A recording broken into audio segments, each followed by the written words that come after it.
Vijayawada Gade Saikrishna custodial death కేసులో దర్యాప్తు కొనసాగుతుంది. సీసీ ఫుటేజ్ తొలగింపులో ఎన్వీఆర్ డేటా కీలకంగా మారింది. ఎన్వీఆర్ ను సిట్ అధికారులు ఫోరెన్సిక్ ల్యాబ్ కు పంపారు. అటు హార్డ్ డిస్క్ మార్పులపై సిట్ ఫోకస్ పెట్టింది.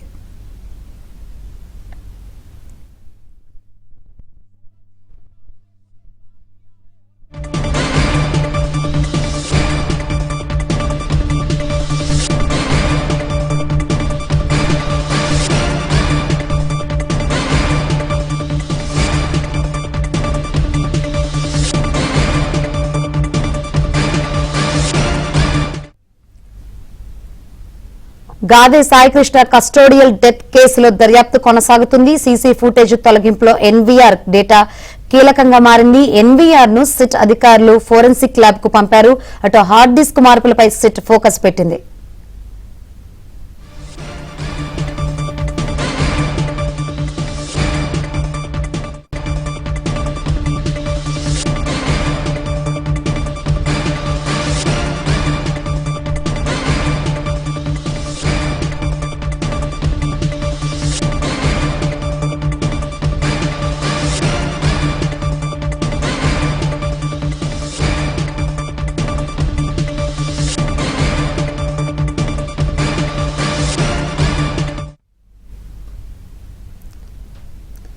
సిట్ దర్యాప్తు సంబంధించి మరిన్ని వివరాలు మా ప్రతినిధి ప్రసాద్ అడిగి తెలుసుకుందాం. ప్రసాద్, శంకరి రాష్ట్రవ్యాప్తంగా సంచలన సాయికృష్ణ కస్టోడియల్ డెత్ అలాగే డెబ్బై మాయం కేసుకు సంబంధించి అనేక కోణాల్లో దర్యాప్తు చేస్తున్న సిట్ ఇప్పటికే శ్రీ నాగరాజ్తో పాటు మరో 5 కానిస్టేబుల్ పాత్ర ఉందని నిర్ధారించారు. దాదాపు ఈ కేసుకు సంబంధించి ఇప్పుడు పూర్తి సమాచారం సేకరించేందుకు శ్రీ నాగరాజు కస్టడీ కోరుతూ సింగిల్ కోర్టు పిటిషన్ సంబంధించి 8 రోజుల పాటు కస్టడీకి ఇచ్చి కేసు ఆదేశాలు జారీ చేసింది. అయితే నేను రాజమండ్రి సెంట్రల్ జైల్లో మాత్రమే ఉంచి విచారించాలని, ఆడియో వీడియో రికార్డింగ్ లాయర్ సంస్థలు చేయాలని కూడా అందులో షరతులు విధించింది. దీన్ని అభ్యంతరం వ్యక్తం చేస్తూ అయితే సిట్టు హైకోర్టులో కూడా పిటిషన్ దాఖలు చేసింది. దానిపై కూడా వాదనలు జరిగాయి. హైకోర్టు కూడా ఈ కేసుకు సంబంధించి గురువులు వర్గాల న్యాయవాదుల వాదనలు విన్న అనంతరం సీఎం రీకన్స్ట్రక్షన్ వరకు తీసుకెళ్లాలి. అదేవిధంగా రాజమండ్రి సెంట్రల్ జైలు నుంచి ఆయన బయట తీసుకొచ్చినప్పుడు అలాగే మళ్ళీ అప్పగించే వరకు కూడా మొత్తం ఆడియో వీడియో రికార్డింగ్ కంపల్సరీగా ఉండాలంటూ కూడా హైకోర్టు కూడా షరతులు విధించడంతో ఆ సిట్టు దీనికి మరోసారి అభ్యంతరం వ్యక్తం చేసింది.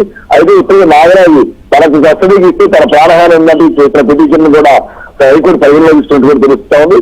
ఇప్పుడు హైకోర్టు ఇచ్చిన తీర్పును కూడా సవాల్ చేస్తూ ఆ సిట్టు తాజాగా మన సుప్రీంకోర్టు పిటిషన్ దాఖలు చేసింది. ప్రధానంగా ఈ కేసులో అనేక అనుమానం ఉన్న నేపథ్యంలో నాగరాజుని పూర్తి స్థాయిలో విచారించాలి.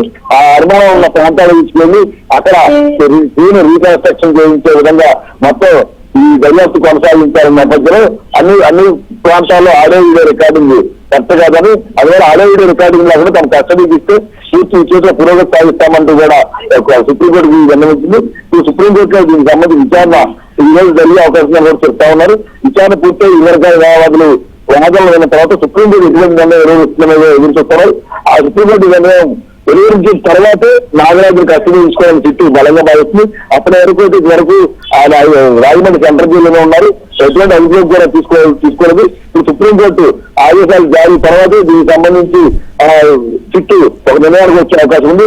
మరోవైపు మరికొంతమంది అనుమానితులు కూడా ఇప్పుడు తాజాగా ఒక ఆర్ఎంపీ డాక్టర్ తో పాటు నాగరాజు దగ్గర ప్రైవేట్ వ్యక్తిగా పనిచేసిన సురేష్ ని గతంలోనే విచారించారు. మళ్ళీ ఈ రోజు వారిద్దరు కూడా విచారిస్తున్నట్టు కూడా సమాచారం అంటా ఉంది. ఈ కేసులో పురోగతి సాధించాలంటే ప్రధానంగా ఇప్పుడు నాగరాజు చుట్టూనే నడుస్తున్న నేపథ్యంలో అతను విచారించిన తర్వాతే తప్పకుండా కేసు దర్యాప్తు మరింత పురోగతి సాధిస్తామని చిట్టుబాస్తుంది. ఆ దిశగానే ఇప్పుడు సుప్రీంకోర్టులో తీర్పు కోసం ఎదురు చూస్తుంది. Thank you Prasad.